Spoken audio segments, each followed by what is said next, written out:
अगर बहन जी बुलाती हैं तो बिल्कुल, हमेशा से माननीय एडवोकेट चंद्रशेखर आज़ाद जी कहे हैं कि हमने हमेशा से माने हैं, उनको अपनी बुआ जी माने हैं गुरु भी और हाँ जी बिल्कुल, और मानते हैं और मानेंगे।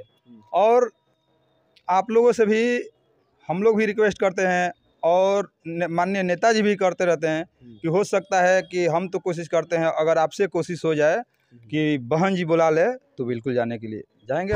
जिस तरह से हम लोगों ने अभी बिखरे हुए हैं, अगर एक साथ आ गए तो मैं दावे के साथ कहता हूं कि इस लोकसभा चुनाव में सरकार बनाने से कोई नहीं रोक सकता है। देश में 2024 का इलेक्शन काफ़ी नज़दीक है और ऐसे में जो है पूरे देश में जो है एनडीए वर्सेस इंडिया की लड़ाई शुरू हो गई है।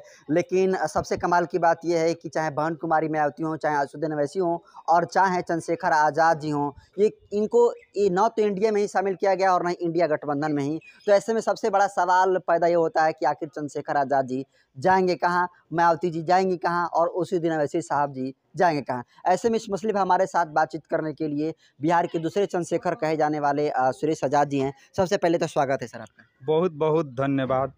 सर, आपके नेता चंद्रशेखर आज़ाद जी को इंडिया गठबंधन में भी शामिल नहीं किया गया और इंडिया में तो खैर वो जा ही नहीं सकते हैं। ऐसे में 2024 का इलेक्शन कैसे लड़ेंगे चंद्रशेखर जी?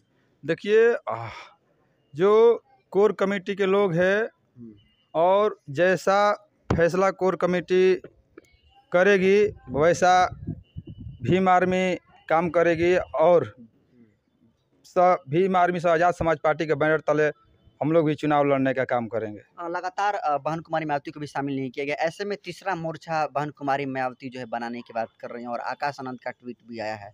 तो अगर तीसरा मोर्चा बनता है तो क्या लगता है कि चंद्रशेखर आज़ाद जी को जाना चाहिए इस मोर्चे में?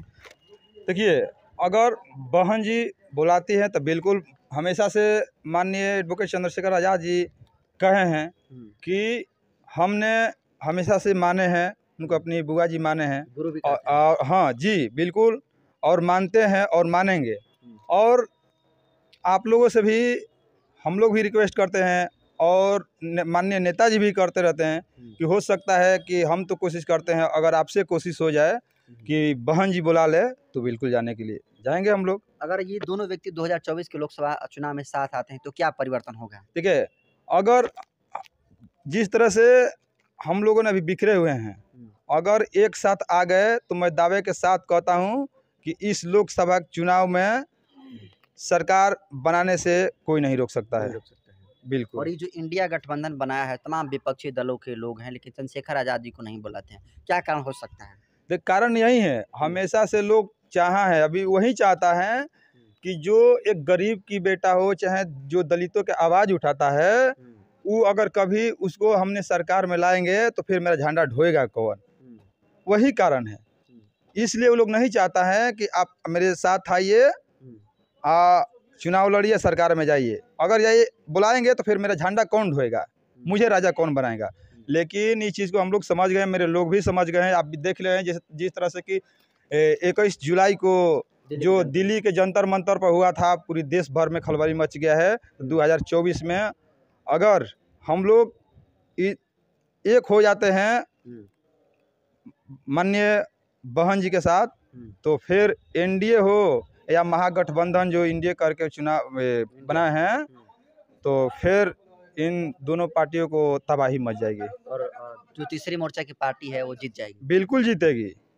चलिए, तो देखिए कि सुरेश आज़ाद जी हैं और तमाम पूरे देश भर से आवाहन उठने लगी है कि तीसरे मोर्चे में जो है जो बहन कुमारी मायावती हैं और जो आकाश आनंद, जो अन्य तीसरा मोर्चा में जो जिन पार्टियों का अलायंस जो है एनडीए और इंडिया गठबंधन में नहीं हुआ है, वो तीसरे मोर्चे में शामिल करने की बात कर रहे हैं। और देखिए कि चंद्रशेखर आज़ाद को भी इसमें संभावना है और जैसा कि सुरेश आज़ाद ने भी कहा कि अगर चंद्रशेखर आज़ाद जी को बहन कुमारी मायावती साथ लेकर चुनाव लड़ती हैं तो निश्चित तौर पर 2024 में जो बहन कुमारी मायावती हैं इस देश के हुक्मरान बनने की ओर जा रही हैं। बाकी इनके बयान को कैसे देखते हैं कमेंट कर दीजिए।